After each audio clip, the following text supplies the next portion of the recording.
now. All right. Welcome to another episode of Drop Third Strike with myself, Terry Gant, in Chicago, Illinois, and my podcast partner, Beth Davies-Stofka, in Denver, Colorado. How's it going, Beth?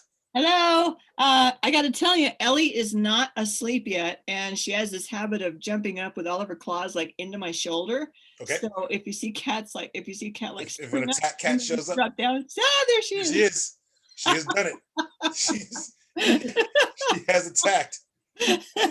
She did that all the way through a video chat with my psychiatrist a couple weeks ago, and it was just like ping bow. Cracking him up. It's supposed to be a very serious intake conversation with a cat,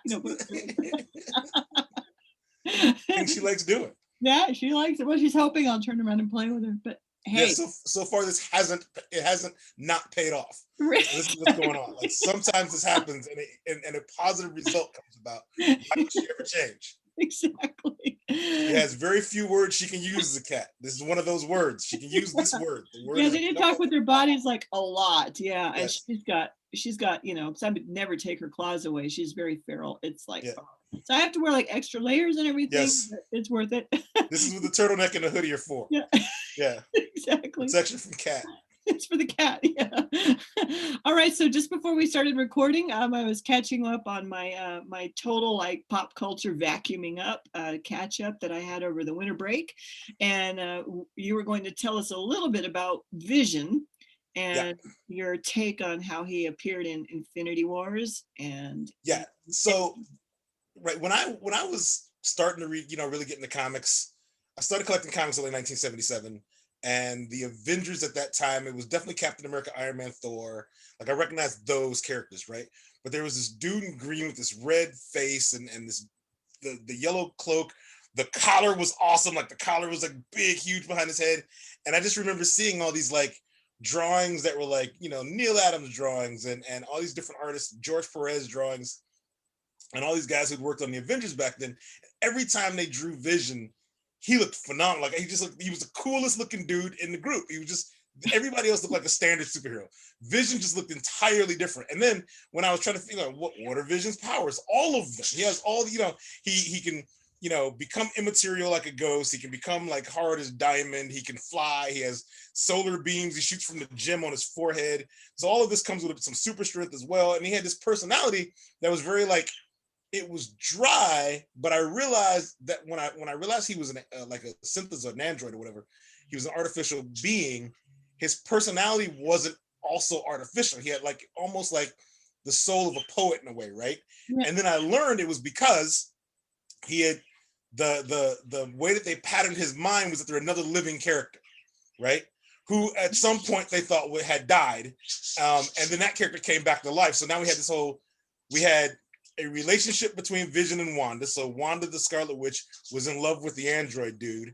The android dude had the basically the brain pattern, a copy of like, the brain of Simon Williams, who was Wonder Man, right?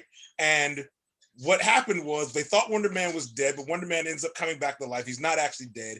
He comes to the Avengers and he's like, that dude's got my mind. You know what I mean? Like he was trying to get he couldn't, he was all like scrambled up there. He wasn't quite right because he just come back from the dead. He's a being made of energy, so he couldn't really die. They just didn't realize he was made of energy. So they buried him. So he kind of like years later dug himself out of the grave and he comes looking for Vision. And then you got this like wild sort of like family drama between Vision and Wanda, who were a married couple, Vision and Wonder Man, who basically were like brothers now, you know what I mean? They had like the same kind of mind set up or whatever. And it was just a great little thing going on in the Avengers, especially when it was kind of revealed that the reason Vision might have been in love with Wanda is because Wonder Man may have at one point been in love with Wanda, right? So like then like Vision and Wanda have kids, which is like, how the hell is they have kids? He's an android, but he has kids. They have kids because Wanda may have used her probability alteration powers to increase the chances that an android can get her pregnant from 0 to at least 1, right? 0 to not 0. So she gets twins. Then eventually they screwed all that up. But before they screwed it up, Vision was the coolest damn character that Marvel had. He was my favorite character. And he was awesome. I thought he was great. But in the movies, when I realized there was a shot at like Vision would actually be in the MCU, I kind of, by that point, I was kind of like, it was the MCU, it was happening. Nothing else to really excite me in it per se, right? When I saw Vision, I was like, hot damn, they're really going for this. Now I'm interested again because this dude's going to be in the Avengers. I didn't mind Paul Bettany as him. I think that a lot of times I want characters that I like to get more direct sort of characterization, not so much reacting to what's going on around them, but like having an impact and influence on what the story, like their decisions impact the story. Yeah. They get to make decisions that impact the story, right? I want characters to have agency and like have control of their own storylines and be able to impact the story instead of the story being about, well, something's going to happen to this guy and he's powerless to do anything about it. That's not really interesting to me. So a lot of what Infinity War was about, a lot of that fell flat for me because there's just not enough cases where characters I really liked got to like make a decision, have the decision push the story forward, or like, you know what I'm saying? Like as when you write, you don't just want to write 3 main characters and 9 supporting characters who just kind of have to deal with the decisions of the 3 main characters. Right. I don't like that. Right. It's more interesting when the character has to deal with the decisions of 100,000 other people. Yes. And and sort of try to negotiate and navigate that. That's more like life. Vision just kind of floated around in this movie and was like, well, various movies, and he's floating around and it's, well, Wanda, it's dangerous for us to go outside. Tony Stark would really just like us to stay inside. Oh, fuck that. Like, what? Like, what's this bullshit? The Civil War had this whole thing of Vision is just kind of trying to keep Wanda in one place because of course he would. What? Yeah. Okay, I guess. So, I suppose. I guess one of the things that's probably the Vision Wanda story was the thing, and especially in Endgame, that just really didn't work for me. And tell me if this theory is correct. It seems to me that Wanda and Vision, independently of each other, are the most powerful beings in the whole setup. Possibly, potentially. And put together, yeah. Wow, right? Yeah. But then they have the fatal flaw, which is that they love each other. Yeah. Right? Yeah, and they're kind of have this like personal dysfunction. Yes. Right? There's kind of a personal, like in the movies at least, it's shown that Vision is incredibly deferential. Yeah. Right? And in the movies it's also shown that Wanda's just kind of like has an independent streak that only goes so far. Right? There's a fear that she kind of has to live with constantly. Right. And therefore, like, I'm kind of glad to get a TV show in which we get 10, 12, 13 episodes to pull all of this out. Yep. Right. To work through it, because you could do a lot with like Tony Stark, Captain America, and Thor in 10 movies or whatever. You could have gotten farther if it was, various episodes of a TV show, right? But you spent most of the time on those characters, and these other guys just kind of get to be window dressing, who get to shoot a laser beam every so often. Right. Right. Well, now you can I like TV shows in this regard because you can really explore what these characters are all about and let them figure it out.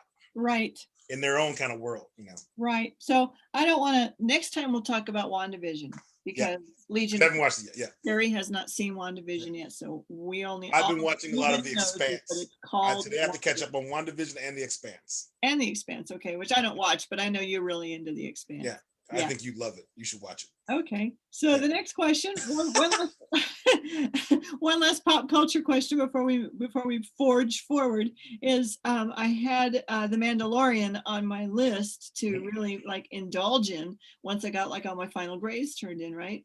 But there were other things on my list too, as I mentioned, but I started The Mandalorian, I think on Christmas Day or the day after, and had it finished up, I don't know, maybe 2 weeks later. I tried to sort of space it so I didn't just binge and then have no more Mandalorian to watch. And I saw Wonder Woman too. Let me come around to that. So I really enjoyed The Mandalorian, and I don't know, like, I mean, I would watch more episodes, but I saw something on Twitter that you were saying you didn't like somebody, and I was like, no spoilers. But now I can ask you, like, so what is it? So I can ask you what you think about Mandalorian. I like The Mandalorian perfectly, generally fine. It's like my favorite Western TV show so far, right? Yep. It's a great space Western. Yep. So I really did. I enjoyed The Mandalorian a lot. I think one of the things that started to bother me though at some point was in season 1, he's resolving a bunch of things himself. Yes. Right? a guest star might come in and like kind of maybe push him in the right direction a little bit, but a lot of it is his wits kind of figuring the thing out. At a certain point in the second season, it was like ensemble cast just running through, chewing up scenery constantly, and it got to be a bit much. Like I like team ups and groups. I really do enjoy these things, but somehow here it just felt like, man, there sure are a lot of damn extra characters around here. You know, the few characters who were helping him out, who I really would have wanted to see more, were Timothy Olyphant, right? Yes. Who was fake Boba Fett in the beginning, and the guy who was the ex-stormtrooper who they left on the planet and kind of like pretended he died. Like that dude was awesome because he was in season 1 too, right? I like that a lot, like those guys. There was just so much of everyone in this damn thing that it got to be like, man, this is not kind of where I was going. What I didn't like, though, the thing that was a bit overdone for me, that is an unpopular Mandalorian opinion, is I'm just not there with Grogu. I just don't care about the little baby Yoda dude at all. Like, not one. I just don't give a shit. At some point, you tell me you got to take the dude like to his people, then take him to his people, because the cuteness. All right, I could do with a little bit of that, and just sort of like having it constantly. He's constantly being chased by Giancarlo Esposito, I guess, but like he's the MacGuffin I just don't need. You know, I'm glad he went off with my man, and he's got to go learn some Jedi trading just so I got to fucking look at him anymore. Like, I'm done. I've had enough of the cute little like Yoda species dude. Yeah. Played up against everybody else, constantly like nearly having to die, while he sits there basically being like a Furby on a bench that everybody's got to fight over. That was my issue. Like Giancarlo Esposito got him back. I was like, all right, maybe now some things will make some damn sense, right? Like we can move the plot along because Giancarlo Esposito kind of has what he wants, and now he can do the exposition and tell us what all this shit's about. Right. Oh, it's how he makes dark troopers. Okay. Great. This was my problem. Like, it's about building stronger death robots. Yes, of course that's what it's about. What is it ever else about? Ah, man, like, somebody take this Furby and get the hell up out of here. I'm with you. I love that. I'm with you that that's an unpopular opinion. It's an unpopular opinion. And I know it's an unpopular opinion, so I wasn't going to, like on Twitter, there's a lot of things I will say. I just don't need like Star Wars Mafia coming after me. Yeah, that's true. They like, because it's so cute, they must have it. And it's so many things in pop culture when the crowd must have to suggest it is also not interesting is like saying now the crowd can't have, you're going to take it from them. And I'm not going to take it from them. Like, I'm not one of these people who like a franchise is ruined because blah, right? Like the franchise still exists. The parts you liked about it still exist. Star Wars got 9+ episodes or whatever of movies. Some of the movies people don't like, but to me, Star Wars is still Star Wars, right? Like all those other movies still exist. No one crawled in your house and stole A New Hope. Right? They didn't do that. They didn't steal Empire Strikes Back from you. You still have Star Wars. Yeah. Right? Shit came out in 1977. I think you could deal with some adjustments and some changes by the time you get to 2020 for some damn Star Wars. It can't always be 1981. Yeah. Crying out loud. So I take all of these things. My personal view of it is I decide that I don't like a thing. It's fine. I'm still watching the thing because I'm generally a completist. I don't usually leave shows when a problem happens that I just don't like. I just kind of stick with it to see what the whole vision is. Yeah. And I stuck with it. And when Mandalorian season 3 happens, I'm gonna watch that. I'm gonna watch the Book of Boba Fett too. Yep.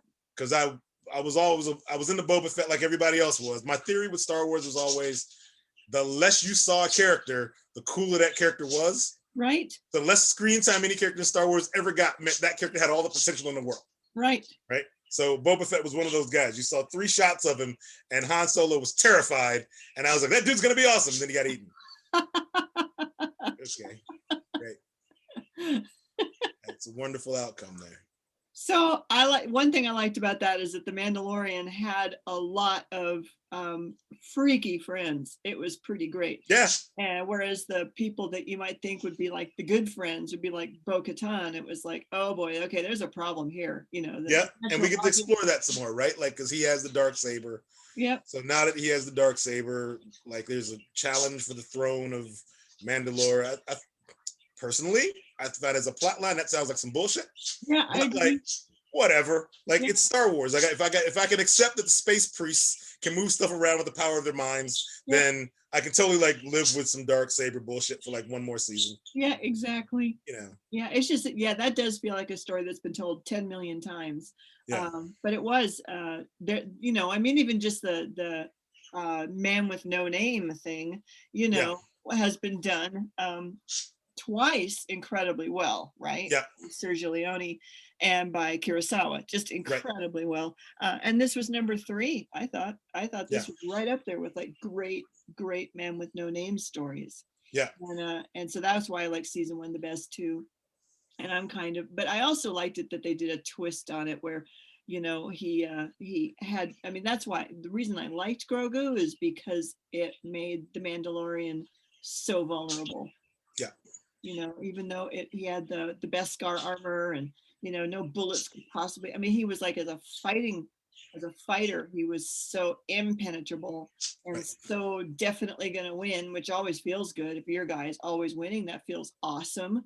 I mean, that's why we like, baseball teams that win 120 games a year. It's just feels amazing, but then he gets this, it wasn't even an Achilles heel that made him a better fighter to have to. What it did is it spoke to the character's actual honor, right? Which you can't really see. You can only see the armor and the rocket pack and the grappling hook and all this kind of shit. But then when it gets to be about what he's about, he's given his word. Right, and he's gonna keep his word, and he kind of develops this like a father like mentor relationship, like a familiar relationship with Grogu.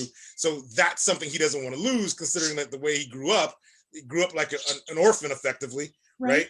Found by the Mandalorian bounty hunter people, and then raised a super assassin. Okay, but like here's a chance where he has a paternal instinct. There's an instinct in him to keep going and doing this thing. And that was very cool, particularly when you get some of the episodes like the one with the frost spiders or whatever, right? Like that moon when it's like, okay, yeah, this is all kinds of awkward, right? Like this is bad, That's really bad. That's a great episode. Like things like there were just times when they really did make the Star Wars universe feel like you got characters who were different than characters you saw in other Star Wars products. Yeah, exactly. He wasn't like Boba Fett was. Right. And the X-Wing pilots who were like patrolling weren't like the X-Wing pilots you saw when Luke was trying to destroy the Death Star, right? Like every iteration of a type of character that normally would exist in Star Wars, when they showed it to you this time, they showed you a different version of that kind of character. That was kind of cool. Yeah. So we have let's just go to baseball. I mean we kind of have a segue, but let's just go there because but thank you for talking to me about this, and I hope that was fun for Legion of Fans. Sure. Some pop culture phenomena are so big and so important that they have to be talked about. It doesn't matter what the stated subject of your podcast is. You still have to talk about this stuff. Sure. We needed to do that. And because it's pop culture, but it's still culture, right? So like this does lead into baseball, because what we're going to discuss is a kind of a culture problem within baseball. Exactly. Yeah. Exactly. I'm perceiving it in a way I never had quite before. We haven't talked for a while. We haven't talked since fuck it, man. I don't even know what to say about it. the January 6th. Yeah, okay, let's just call it January 6th and move on. The American insurrection? Yeah. The American insurrection, that was all kinds of scary, right? Sure. Actually, one of the things I wanted to ask you is, did that change your sense of security at all? Not really. I think the closest anything came to like making me really consider that. Like, so my history in my city with sort of racism and white supremacy is kind of like all over the place, right? Like I've been going out to meet friends at a bar or a concert in a neighborhood that I lived in that was a very busy, very popular neighborhood in Chicago years ago. And like I'm crossing the street and some like white dudes in the car drove by and spit on me, right? Like I've had that happen, you know? Yeah. But like, because this is Chicago, what didn't happen was those dudes didn't get out of the car and try to confront me. Right. Because in that neighborhood, they would have definitely been in the minority. Right. Right. You know, it was driving by and keeping going because they felt like badasses. But me standing there like, hey, buddy, come on, get out of your car. Right. And then other people along the street there in that neighborhood would have absolutely been like, yeah, buddy, get out of your car. They didn't. So to me, it has always been a matter of like, they feel emboldened when they have security. Yeah. Right. When there's no repercussions, they're going to avoid the repercussions by being cowardly about it, right? Yeah. Out front of my store about a month or so ago, maybe about a month and a half, I was just standing in the window, like I think I was talking to my wife on the phone, and I could see that someone had put up on the light pole directly in front of my store a Trump Pence bumper sticker. So I was like, oh, nah, not in this neighborhood. That's some bullshit. So I went and found I cut up a Captain America comic book cover and some other like kind of comic book covery thing. Oh, Superman. I think a Superman and Captain America comic book cover. And I went out with some packing tape and surrounded the pole with comic book cover at where the bumper sticker was and just packing taped it on. Right. And then friends of mine, like basically went a couple of days, went through the neighborhood and kind of noticed a few more of these and scraped them off. Right. Wow. So like to me, there's folks out there pulling this crap, but they're not pulling it when you can see them. Okay. Right? For people who claim they want open debate about political ideas, they sure don't want open debate about political ideas when you're watching them. Right. Right. They want to come out at 11 o'clock at night, 2 o'clock in the morning when no one's around and then slap up their hate mongering bullshit. And then they want to last summer in front of my store, somebody, there's, those newspaper boxes. They had put, there's like a yellow newspaper box out there for the Chicago Reader, and they had put some, I didn't realize they'd done it because it faced the street, it didn't face me. They put like some white supremacist stickers, and I only know because a friend of mine was walking across the street and she recognized what they were. And we just happened to have my friend Sarah's shop next door sells stickers. So I just went out and covered it with a bunch of other stickers. This is all you can do, right? Like, since they're not going to come out and do it when you watch them, they're coming out and doing it when you're not around. So then when you notice it, you just erase their shit, right? I don't mind doing that. But what we got on the 6th was like a bunch of like, the reality of it is when law enforcement is on the inside with these kind of people, right, then you get January 6th. It's one thing if they're going to stand outside and protest and they're not going to be happy. It's one thing when the political structure goes there and basically incites them to go do something stupid. What should have happened was there should have been enough people securing the Capitol, right, that no matter what these folks had done, they would have been deterred by the amount of law enforcement that they met. But since the Capitol Police were busy telling Homeland Security and everybody else they didn't need the additional help come up with January 6th coming, right? Because the Capitol Police are in on it, right? They're telling, no, we're fine. We got adequate security. It's gonna be fine, right? Then none of that happens. And as it relates to baseball, I remember baseball having a huge problem not that long ago with the level of evangelical Christianship that it gotten into clubhouses that's divided clubhouses. Yes. Right. And it did it in a way that like, it wasn't like there weren't Christians on the team. It was more that that only a certain kind of Christianity was allowed in a way. Like, right. Like this was becoming a thing. Right. So now teams have to like, it's the kind of thing that affects team makeup. Like you got to like start moving guys around. Like you can't have these guys and these guys in the same place because this comes with other problems. Yeah. Like there's not like when we talk about there not being a lot of blacks playing baseball at the major league level, how many blacks are going to stay on a team or want to come to a team when you have like the Kurt Schillings of the world on that team? Right. Like culture on a team matters, right. And it's not always, sometimes it is a difference of religion, right? So there's Jewish players, there's Christian players, there's probably a few Muslim players, like this is a thing. When someone tries to make something the dominant thing, overtly is where you have a problem. Exactly. America doesn't have a national religion. Right. America doesn't have a national language. We don't have these things. We don't have them on purpose. Mm-hmm. Right? Like it's literally, it's there. It's written out like that for a reason. So when you try to take something that is a team sport that 25 guys are participating in, and you try to make like an inner circle of us versus, it becomes us versus them, this affects your team chemistry. And when the thing you brought in, which is white evangelical Christianity, when you bring that into a clubhouse, it absolutely says to other people, it's not for you. Right. That's what it says. Right. Because plenty of Black people in baseball are Christians and grew up in a church tradition, right? Right. But that other thing became a political thing. Right. Right. And now that is absolutely not about those Black players. They aren't welcome there. They'll say they are, but they're not. Right.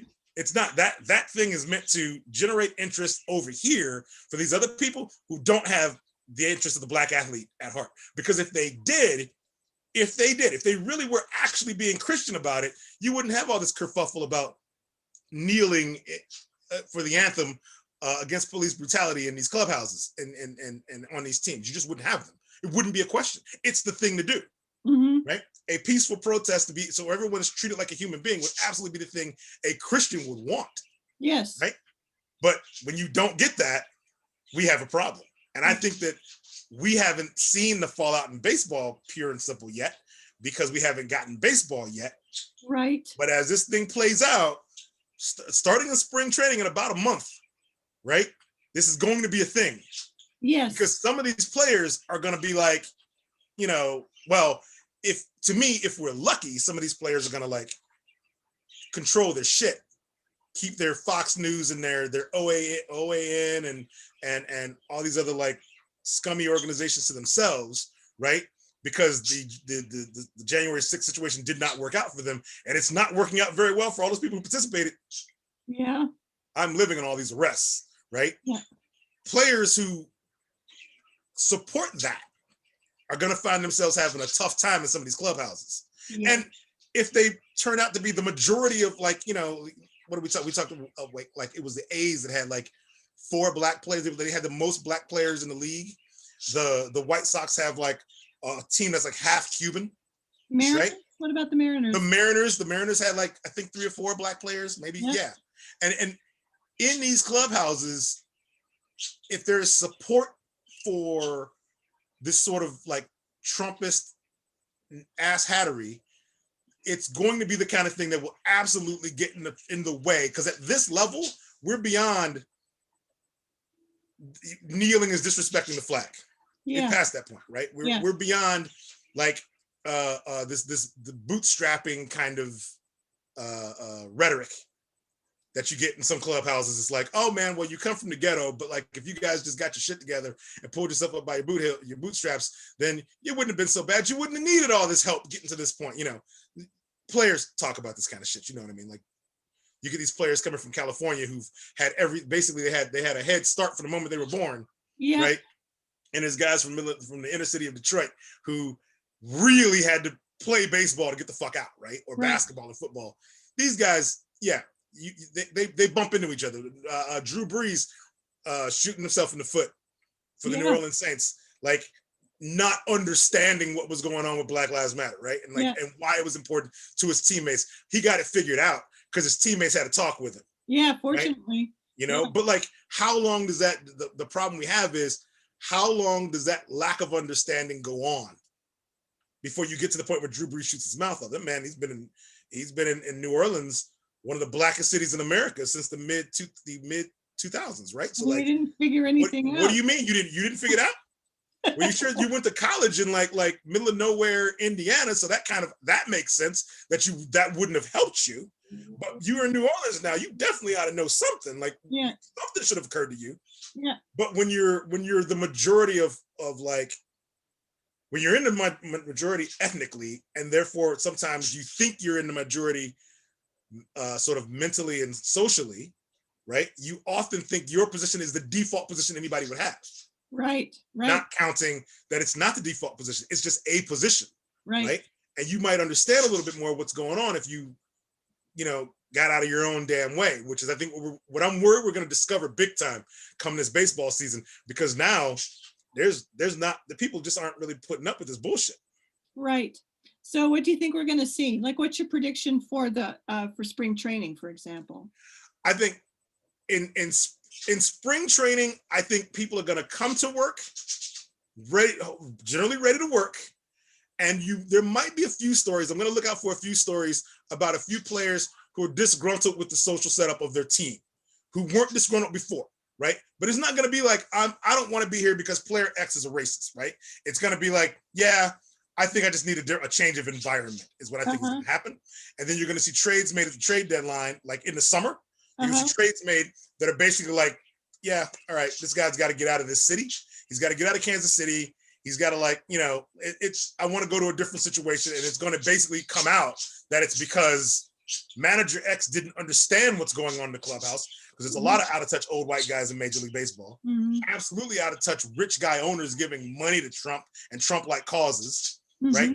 This is going to be why people are going to want to move. They're going to have the power to be like, nah, I don't want to be. The Cubs already have a PR problem in general, like kind of like cutting their team apart while saying we're still more or less competing. But they also have a problem with now, yesterday I read Joe Ricketts, the father of the owner of the Cubs, is planning on launching a news network, right? Without a political slant though, right? Not. But it's the same guy who was caught sending all these racist emails around and allowing Wrigley Field to be used as a fundraising location for Donald Trump. Like, yeah, sure, okay. These things are the things that are going to cause players they're going to cause friction.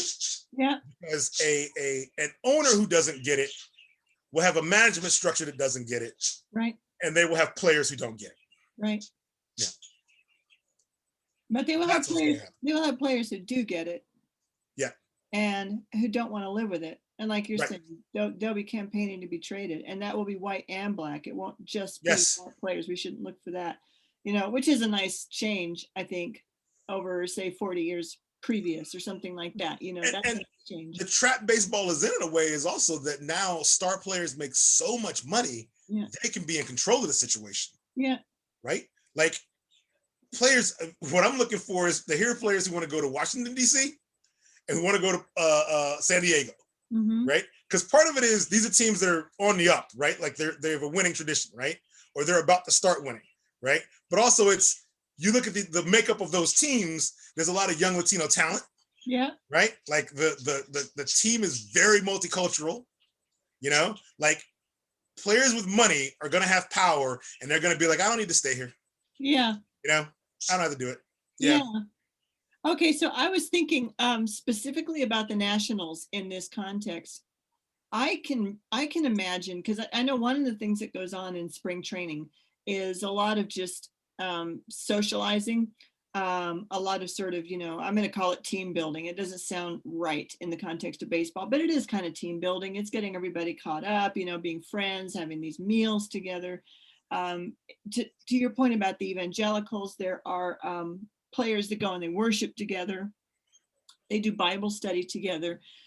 So it's more than working your body out, and it's more than prepping for, and also a lot of teams, they hire these, these people who are like sort of psychotherapists, but they specialize in, in sports, the mental game, and they're doing these group meetings and this kind of thing, just to get everybody mentally strong for what's coming, find out strengths, weaknesses, blah, blah, blah.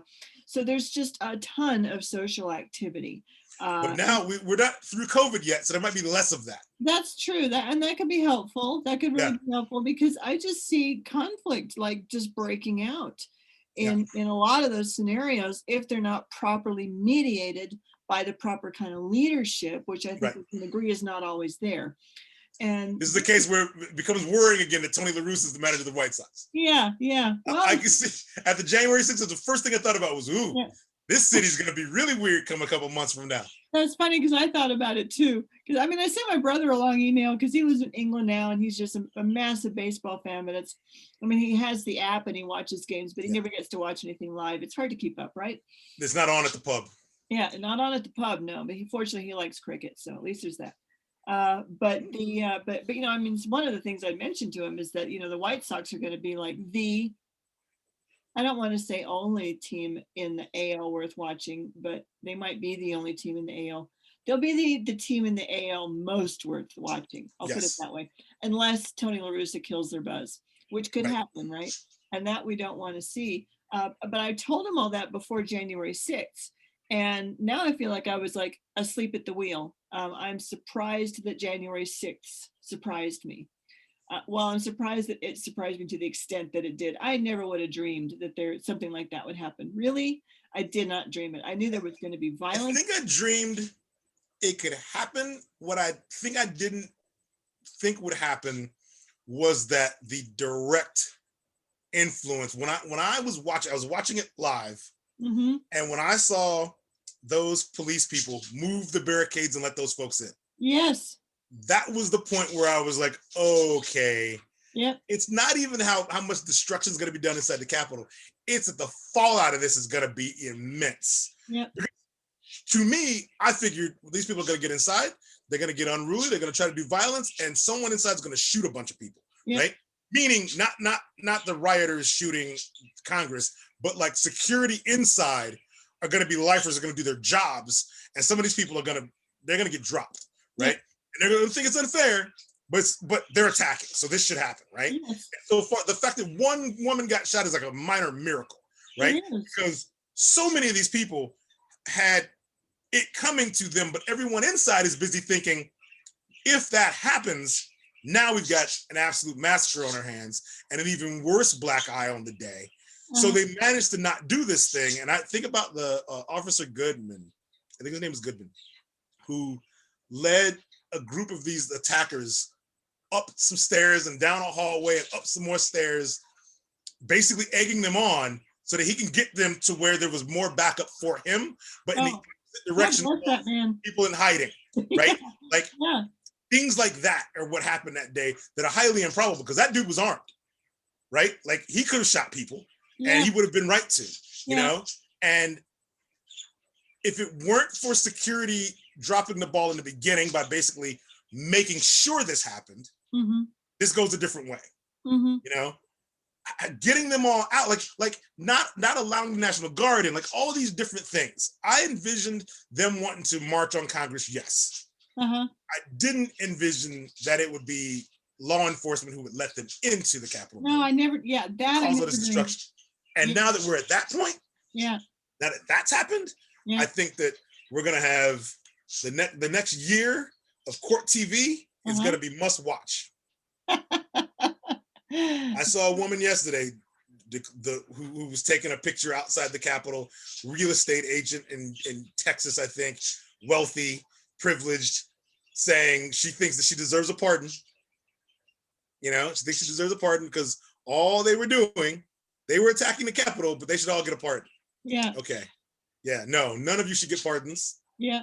Right. That's like an interesting way of thinking. If you were brown, you wouldn't want. You know what I mean? If you were brown, you wouldn't be here right now. That's right. Right. You're alive today because you're blonde and white. So, like, yeah. You if brown people attack the Capitol, you wouldn't want pardons for them. Think about all of the people who didn't attack the Capitol. Yeah. Right? Think about all the people who didn't march on Washington, all the people who didn't commit an insurrection or treason. Think about them when you ask for your pardon. You know, they didn't commit treason. It's unfair to them that you get a pardon right now, lady. Very much unfair. But she's speaking to Trump, right? I mean, yes. That's what you should do before you exit the presidency is pardon all of us. Yeah. Yes. Yeah, which could happen. Sure. You know? We got a lot of shit coming down this coming week, and I'm not prepared for it. I've been trying to work ahead in advance and get as much done in advance as I possibly can. Because on the 20th, your productivity is gonna go out the window. It did on the 6th, and it wasn't so much that because I was, sort of gripped by what I was watching, which I was, but the ensuing days, I was just like mentally not in the world's best place. And by Friday night, I think it was, I had a full-blown panic attack. I mean, it was 100%. Even my little toes were panicking. I remember noticing that my little toes were in like all of this trouble because they were panicking. It was like bad, right? And so it's like you have to gear up. Did the Capitol building in Denver or in Colorado get protesters? Yeah, we did. They were doing this all over the country, so yeah. But also that QAnon Bobert, she's from Colorado, right? Yeah. You know, right. So we've got our people, and I'm worried about the 50, capitals threat for armed protests, because I gotta tell you, if you got a QAnon politician in your state, yeah, that next election cycle is going to be killer for you. Yeah. You know, like wow. Yeah. Get rid of these clowns. Yeah, I mean, it was bad enough as it was, this past November. It was bad enough, right? So I got to figure out how to not panic in that. And it's Colorado like a lot of states where like Denver skews blue, but the rest of the rural area, the state itself, the rest of the state is red because these aren't the people who went to college. These aren't, you know what I mean? Like these are the folks who they think America first because it's a great slogan, right? And but when you look at it, like, what did the last 4 years do for you? Did nothing for you. You got nothing. Well, for them, it's just like a me first thing, Yeah. That's and that's what we've got. So it's very, very red outside of a very large metropolitan area. I mean, the vast bulk of the population of the state lives in like Denver, Boulder, Fort Collins, and it's all one. Colorado Springs, it's all one thing now. How many people? What's the population of Denver? Population, I've lost track. It's like 1.5 million, but there's so many people coming. It's half of Chicago, yeah. Yeah, I lose track, but we got focus on the family here. Okay. We've got an Air Force base here. We've got an Army base here. Yeah. So there are a lot of really red areas. Sure. That have some population too. Yeah. And it's also like there's a lot of that thinking is like one-way thinking. Like, if you are military, you have to be red, right? Like if you are like, which just, it doesn't hold water. Like it assumes that people on the left are against military service or against the military, when a lot of people on the left come from military families, like, have a military, a lot of black people like have military traditions in their families. Like a good chunk of us, like black people are horribly conservative and Christian, right? And like, and military respecting. So it becomes that this one-way sort of thinking where you allow someone to make you think that like everyone is against you because of this core belief you have. No, that ain't the problem, right? People agree with your core belief if your core belief is like your country's important, your family's important, your military service was important, but we also believe everybody should be treated like human beings. Yeah. And that's where I kind of took a punch the last couple of weeks, because I teach humanities, I teach liberal arts, I teach them at a military friendly college, and for the most part my view is skewed because all the military who are in my classes are opting to take humanities and liberal arts courses, right? Yes. So they're we're guiding them through liberal ideals, not liberal party ideals, but just our European. Yes. As humanity develops, liberalism. These are the thoughts and ideas that kind of push us forward, that guide us out of the swamps. Yeah, exactly. And a lot of them are really open and to have so much respect for the Constitution and are absolutely sworn and dedicated to upholding it. But then I also know that there's a lot of mental health issues. I was in touch with a friend of mine who's an Air Force vet. This is a friend, not a student. Or former, it's just a friend who got out of the Air Force fairly early. She didn't have a lot of years of service, but she was describing to me the mindfuck that is military service, and what could have happened. We were talking during the siege, what could have happened if she'd stayed in longer, and just how messed up you get because you're so suppressed. You can have to toe a certain line, and you can't call it out when you see sexual assault or experience it. You can't call it out when you experience racism or racial assault. You're not a team player. Like, you're not allowed to spoken up for yourself, but like unit cohesion is now damaged. Yeah, and you're also maybe putting your commanding officer in a bad place because they have to deal with it, and they would rather not. So they would rather you didn't say anything. It really just kind of turns into a mind fuck. And she said she wasn't surprised that there were so many ex-military involved in this siege, just because she doesn't know what would have happened to her if she'd stayed in longer. But I kind of lost a little bit of my trust in the military to hold firm to their commitment to uphold the Constitution. This is why these next several weeks are so critical, right? Like when the FBI tried to tell you some time ago that white supremacy had infiltrated law enforcement, you were told that because something was supposed to be done about it.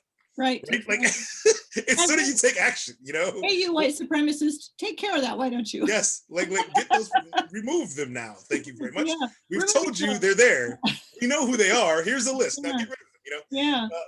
What you saw on the 6th was certain people who were ex-military who were drawing pensions, right? Like now, this is like basically the government paying you to go do this, not anymore. Right. So now you know who they are. Go ahead and just get them. Like just out, you know, clean house. It's time.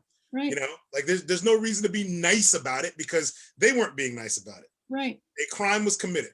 Right. In fact, several crimes. Right. More than one. More than one crime. You know, more than one crime. The National Guard that is currently deploying, no doubt, has sympathizers in its ranks. Yes. You're gonna have to see what they choose. Right.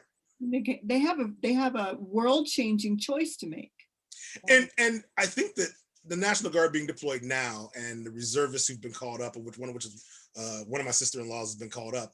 Part of the benefit of the 6th having happened is you're going to know fairly quickly what's what, because now it's harder for someone being deployed there to pull what happened on the 6th since everyone's watching for it. Right. Right. Like when everyone's got a blind eye to it, you do the stuff you're doing because you think you're going to win the day.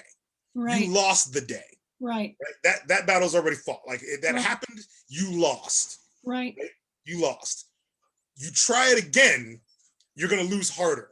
I hope so. So now you just keep it to you. If you agree with those people, now you just shut the fuck up about it. Keep it to yourself. Yeah. Because like so many dumb opinions people have had about America and our culture over the last 150 years, shut up. Keep it to yourself. You'll be somebody's ignorant uncle someday, right? Like you'll be telling stories after we survived Thanksgiving. We'll be telling stories about you to our friends. We're gonna go back to that because this doesn't pay for you. Yeah. It doesn't pay off. You know what they say, from your lips to God's ears. I really do hope so. It's hard to see where this ends, but if that's where it ends, I will take it. Sort of like going back to normal. And yeah. But we do. I fully expect there to be arrests on the 6th, yes. And I expect a lot of people being outed, and because you could see these people, they couldn't help but record themselves and write all these things down and have these electronic communications that were tracked. Yes. Yeah. Thank you, dumb insurrectionists. Yeah. Yeah. Oh God. It's so easy. Look at this. Look at this guy. He's on YouTube right now. Yeah. He's live streaming. He's live streaming a treason. Yeah. Can you believe it? Maybe that's an American tradition and it's just been amplified by social media. So going back to Washington, D.C., then just to sort of think that through, because, when the Nats won the World Series, obviously there was the trip to Washington, D.C. to meet the president. Yes. I think that they might have set a record for the fewest number or the most number. A lot of people, a lot of teammates didn't go. Right. And you did see Kurt Suzuki putting on his red MAGA hat. You saw Ryan Zimmerman praising President Trump. Yeah. And this is on the same team that has Sean Doolittle. Yeah. Right. And so culturally, that team obviously was sufficiently intact to win a World Series.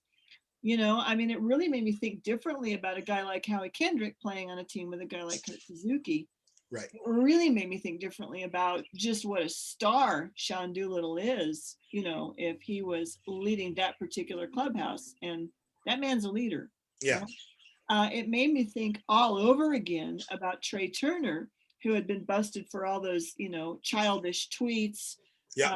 That were basically Nazi tweets, and supposedly he got re-educated and turned around and not re-educated. That sounds very communist, but he learned like the way Drew Brees learned, except he had to grow up. He learned, he grew up, and he grew up in the right way. And a lot of that was Sean Doolittle standing up for him, and it just exposed that team as kind of a curious place, a constellation of a lot of very different individuals.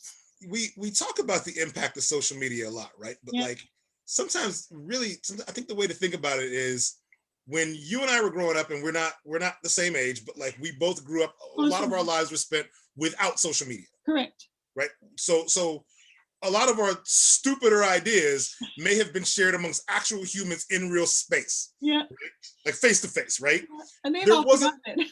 like I have on Twitter, I probably got a good 1,800 Twitter followers, and a few hundred of them I believe I've met in real, in real life. But of the 1,800 people, when I'm tweeting something, a lot of times I am not always thinking that it's not just 1,800 people who might see the thing I just tweeted.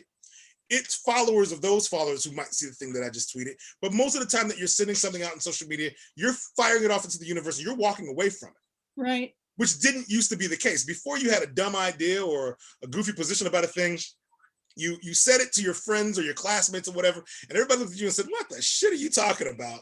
And you had to rethink that thought, right? Yeah. Because you got pushback on it. And not that you were wrong, you might have been wrong, but you could have been right. Maybe they were all wrong, but that exchange happened in real time.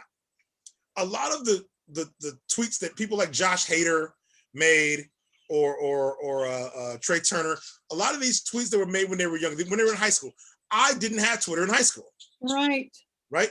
In high school, I was lucky to own 2 VCRs. Right. Right? Like I didn't have a lot of like being able to get your VCR to stop blinking 12 was an accomplishment, right? So in high school, now a lot of players are playing in Major League Baseball who absolutely had all the social media platforms in high school. Next year, there are going to be people in Major League Baseball who, for the majority of their decision-making lives, have had an Instagram account. Wow. Like think about it like that. Like anything that has been around for the last like 10 years to a 22-year-old player, right? A good chunk of his life, he's had access to this kind of technology and access to people have had access to him, right? He or she, right?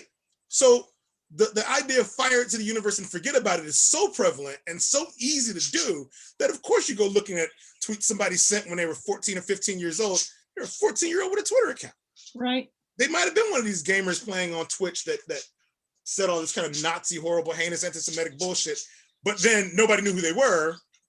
And now they're a first-round draft pick about to make, $12 million a year or more, $30 million a year. And someone has connected the dots, right? And this is now coming back to affect their lives. Well, freedom of speech isn't freedom from consequences. Right. And it only applies to the government anyway. Right. So if no one could have told you by the time you were 13, 14, 15, or 16 years old, that shit was the wrong stuff to say, you didn't learn it then. I'm one of these people who I kind of have a hard time with, you figured it out when you met the black dude on the team or the liberal, the tall white liberal guy who beat your ass. Like, I think it isn't so much that you learned it, you learned to shut up and not do it again. Right? Because there's some guys out there on some of these in these clubhouses who aren't going to put up with your crap. Right. Prince Fielder wouldn't have put up with your crap. Right. Gary Sheffield wouldn't have put up with that nonsense. Not a chance. Right. Like there's players from back in the day who could have had some kooky racists on the team who would have actually just kept it to their damn selves, because you say the wrong thing in front of the wrong guy, and you're going to have to answer for it.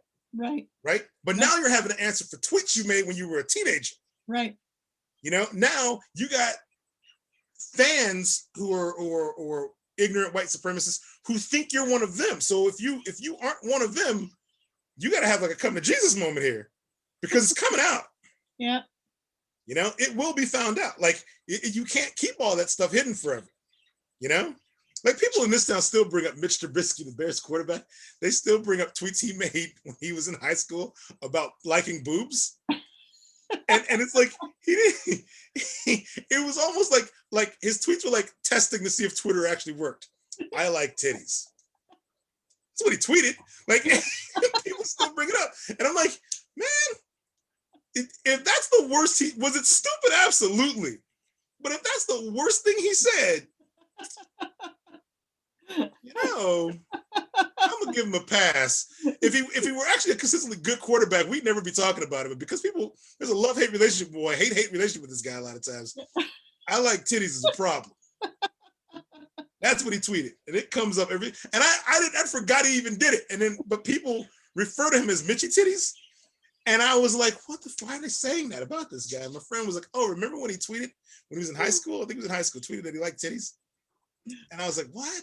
Okay, so relentlessly humiliating a guy for liking titties on social media when he was a kid. When he was a kid, is that a sign to you that for the most part that kind of stuff is not really popular and it's not really on? It's a sign to me that while the guy might not be very good at playing baseball, that's the worst we can say about him. Okay. Or football or whatever, right? Like he didn't say he should go out and do violence to women. I'm pretty sure that wasn't part of the problem. He didn't say what is this deal with all these Latino players being drafted? He didn't say anything racially insensitive. So you're looking for something you could ding a guy for. And the two things I know about Mr. Trubisky is at one point he liked titties, and he showed up after he was drafted. He showed up to the combine. I think it was the combine. It wasn't even when he was drafted. He showed up to the combine, or whatever, driving his grandmother's Honda Accord. I'm sorry. So far, I like this guy based on his life choices. He might not be great at football all the time, but holy crap, if this is the worst you can say about this guy, you're basically telling me he was a white teenager who was more or less broke. All right, got it. Can live with that. Yeah. He's not the guy you're going to drag, into kangaroo court in your locker room because he's broken some faux pas given the number of black players on the team after saying some really dumb shit like that do Drew Brees. He's not that. Yeah. Right. Yeah. And the Washington Nationals, as an example, the reason I think players will want to play for that organization is because, one, it's the winning tradition. Two, there are some stand-up guys on that team who are young players who won't put up with bullshit. So players talk, right? They know like where a good landing spot is culturally. Yeah. Right? They talk about managers who are like good players, managers who get it. Yeah. Right. There's a reason people want to play for Dusty Baker. Yeah. Like no matter what else Houston had going on. Yeah. Right. Dusty Baker coming in made people want to play for Dusty Baker. Yeah. Right. Like you cheat or don't cheat. You play differently for guys like that. Yeah. You do it differently for guys like that. Like that stuff is stuff that people remember. They talk about that. Yeah. So I'm looking forward to that. When spring training comes around, COVID might affect some of how people get together, but at some point, that's where you're going to start really knowing what's really impacting your clubhouse. All right. So because right now there, players are in winter ball and spread all out. Yeah. Would it be fair to say that because it seems to me there's at least two ways that this can go. One is that this will actually open up good conversation and make greater team cohesion. Because this thing happened and we're all shocked and we're going to get together around that and we're going to make it positive, right? Yep. The other thing that can happen is it can tear a clubhouse apart. A team that would have normally won 110 games could end up winning 75 games because of this. Yes. Yeah. Now, do you know enough? Do you feel like you know enough where you could say, hey, this team is vulnerable to that kind of blow up? So the White Sox are one because of the manager. Yeah. Tony La Russa is there's a lot hinging on how this dude has grown in the last 10 years, let's say. Well, he's not talking like somebody who's grown. Yeah. He's not giving us. He's not giving that to us. I am counting on Tim Anderson being the de facto leader and that club being immune to La Russa. That's what I'm counting on. Yeah, I would need to, baseball writers, you need to ask around is how many teams have won championships in spite of their manager. Yeah. Yeah. They're out there. That's kind of a problem, right? Yeah. Yeah. I tend to think it would be post 2006. I think that La Russa was still an important part of the Cardinals in 2006 when they won. But as we moved along, I kind of thought he was replaced in a sense, not totally, but in terms of being a leader, replaced in a big way by Molina. Yeah, just because that guy's everywhere. He's got his absolutely. hands on batting, he's got his hands on pitching, he's got his Yes. hands on fielding. He is a brain, so that's my sense, and I can't back it up, but I think that's what happened. And I mean, I'm sure there's plenty from history, but there's a lot of really good managers right now, a lot. Putting LaRusso aside, it's hard for me to think of managers who are not good. It actually is really hard for me to think of any that are really, really not good. You know what? I also hope. I hope that one of the things that teams do, that MLB does, Uh-huh. is tries to honor Tommy Lasorda in Yeah, a way that makes everyone think about this sort of thing, yeah, right? Like, personally, I mean, I'm going to tell you, a lot of times I hear that an old dude in a sport died, and I think, I thought they were already dead. uh-huh, And Tommy Lasorda was one of those guys. Like, I uh-huh. thought Tommy Lasorda died 10 years ago, right? Oh, Because I just stopped seeing him everywhere, yeah, because he was getting older, right? Like, yeah, when you just, one minute, Tommy Lasorda was every place I looked in baseball. yeah, Because the Dodgers were always on TV. He yeah, was in commercials growing up. He was everywhere when I was growing up. And one day it just wasn't. I just didn't think about it. But from what I understand of the history of Tommy Lasorda in baseball and the players who played for him, that's what you want a manager to be when it comes to managing like different types of people, to bring them yeah, together for one cause, right, right? Like, I want Major League Baseball to really have like a push to get people to remember what Lasorda, the manager and leader, was like. uh-huh, Emulate that sort of thing. uh-huh, Right? The danger, this is why the danger of people like Lasorda being as popular as they were, is what happened to Mike Ditka. Mike Ditka was coaching a football team where the players of that team were becoming so damn popular, right? Because they were also excellent, right? They were great players. oh, They yeah, were becoming so popular that he needed to get a handle some of that endorsement money they were getting, uh-huh, right? yeah, So the next thing you know, he starts making rules like, you can't go do commercials during our week in which we're practicing and all this bullshit. So these endorsement opportunities would come to the team, and they wouldn't get filtered to players anymore. They got filtered to Ditka, and then Ditka goes and does them. oh, wow, Right? Ditka's, his personality became the thing that was more important than the team, or was bigger than the Bears brand. Right? He built his brand up at the expense of the opportunities players were having, right? And this is what I think really led to the demise of him as a coach in Chicago and the success of that era of the team, right? yeah, That didn't happen with Lasorda. that's true, He remained a solid leader and a that's true, respectable person who didn't have players wanting to kill him. right, Ditka couldn't say that. Players wanting to choke him out, right? Like, no, like Lasorda didn't have that happen. And how do you pull that off, right? For so long. 70 years with an organization, like, that is the thing I think Major League Baseball needs to like really push. Like, let's really examine what kind of a person he was, because you're going to need that kind of a person to get through some of the shit that's going to come up this year. Yeah.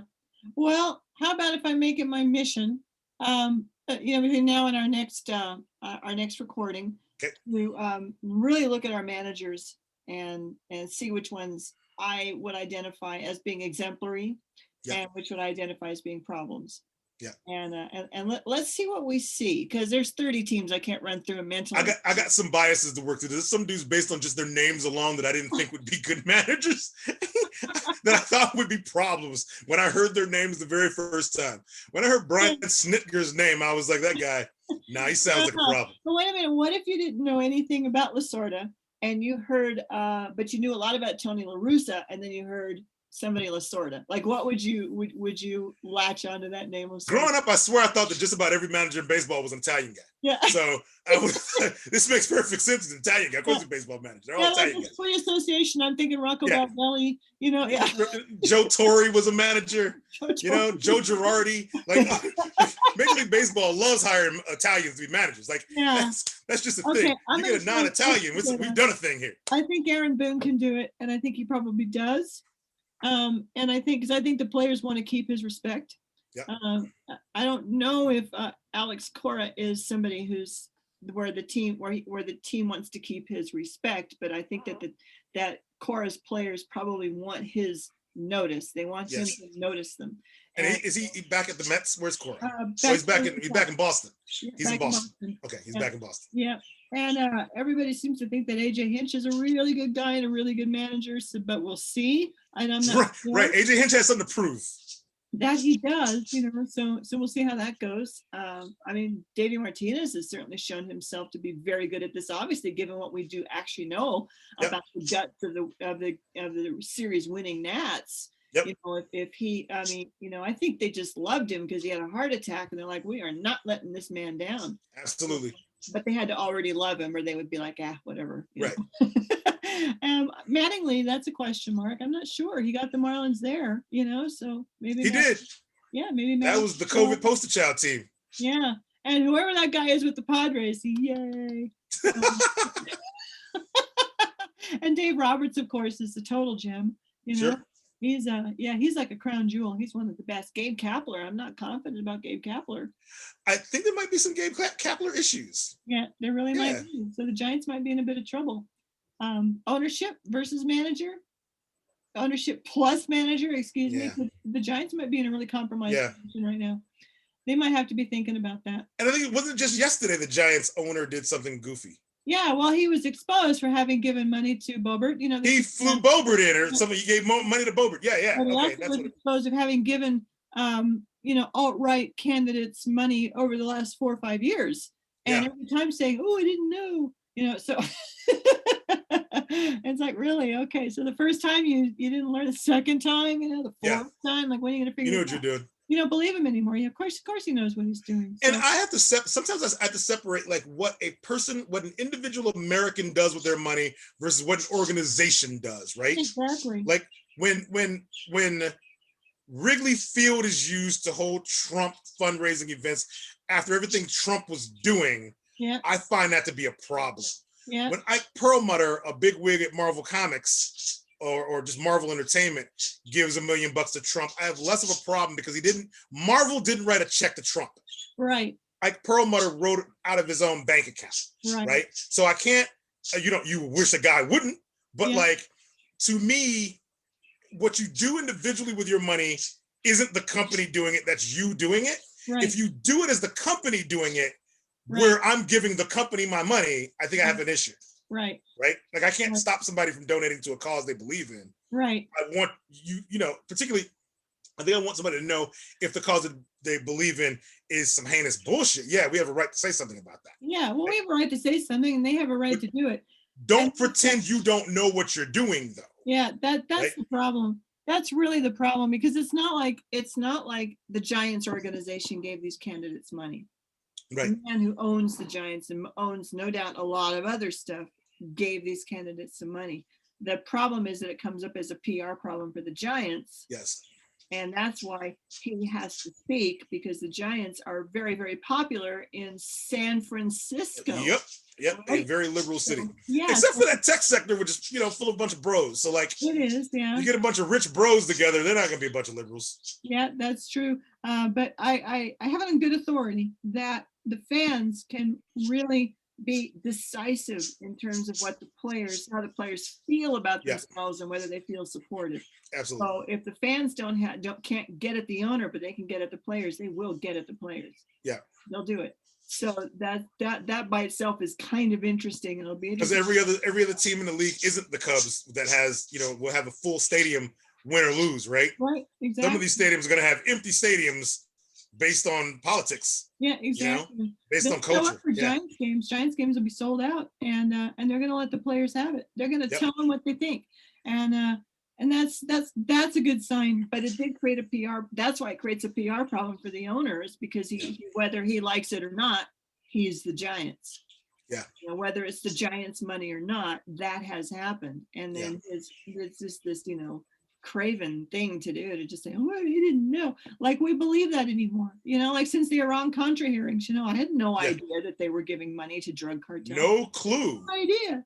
Yeah, if I didn't own a comic shop, like my Ike Perlmutter, and I had Ike Perlmutter rage, right? Like, if I were upset about that, I could just say I'm not going to read any Marvel comics, right? Like, I'm not gonna support this company because the muckety muck CEO, whatever guy gave money to Trump.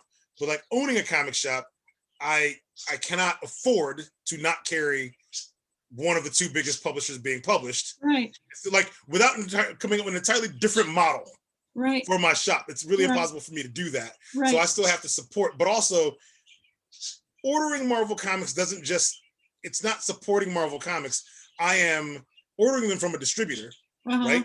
That exists for a reason. There are people who work there, right? So I have to, I'm building people in love with the mythology for the future. I am supporting the supply chain of, you know, the business that I'm in, the industry I'm in, right? So I can disagree with like Perlmutter and what he's doing with his money, but me in this current state dropping the product because of it just is really kind of a non-starter, right? Like I'm not going to kill my business because I don't like your politics.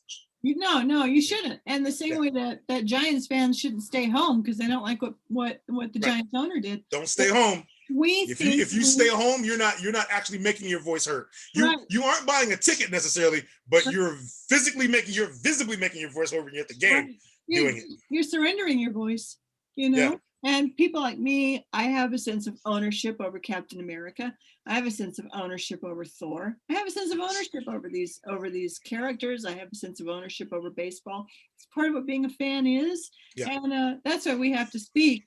But not to the point where we say, well, you can't do that. Obviously they can, and the same way we get to speak about it, and there should be that kind of boisterous. The other downside of staying home when you're unhappy with what a team may have done is that what the team will end up doing, the owner won't sell because you stay home. No. Right? The owner will more than likely he's going to save some money. He's going to make a big free agent splash, and then people can come back out. Right. They come out when you get Manny Machado, right? They come out when you land like, you know, Mike Trout in free agency or something like that, right? They show up. So as bad as your team might have been, like you stayed home, but like all the team did was just retool in a couple of years and it looks like a new team, and then you show up again. But if you show up now and you basically make your in-game, at-game, outside the game protest, that's what pushes the team to have to do a thing differently. Yeah. Because now you've created a scenario for the view of this brand that boards don't like. Right. Boards want money in the bank. Right. Boards don't want angry fans on television. Right. They don't want that. Yeah. Right. That's what they don't want. So if you want to change for whatever your organization is, if your organization has done a thing or is not supporting you in the right way, don't stay home. Go and enjoy the thing, but let your voice be heard, because that is 100% what I think boards who make decisions look at. Like, yeah, okay, a bunch of people didn't come. What do we do? Well, guess what? Yu Darvish is available. We'll get him. Or, you know, guess what? You know, Patrick Corbin is available. We're going to improve our pitching. We'll fire a manager. Okay, we'll have a new manager. They're going to come because they like the new. Like, that's what all these teams do. But when a spectacle is created, we can't have that. No, we sure can't. Yeah. This is a different issue here. That's the way to go. That's the way to go, people. We just told you how to make your voice known and why. Yeah. So let's pause here and come back next time with bodacious conversation about these players and managers that we're looking forward to seeing. Right. Cool. And what we think they may or may not do in this. Because we'll be 2 weeks closer to spring training. We will be. Pitchers and catchers report. That's when I'll shave my beard. This is my winter beard. I keep the winter beard through the winter, but I shave it in the spring. And spring officially begins when pitchers and catchers report. That's right. February 17th. It's coming up, right? Yeah. We get 1 month. Yeah, we're almost there. Normally by about now, I'd be so tired of this damn beard that like it would already be driving me nuts, and I would be losing my mind getting to February. But somehow this winter with all this COVID and everything going on, I've had so few places to go that most of the time I'm at the store or I'm at home.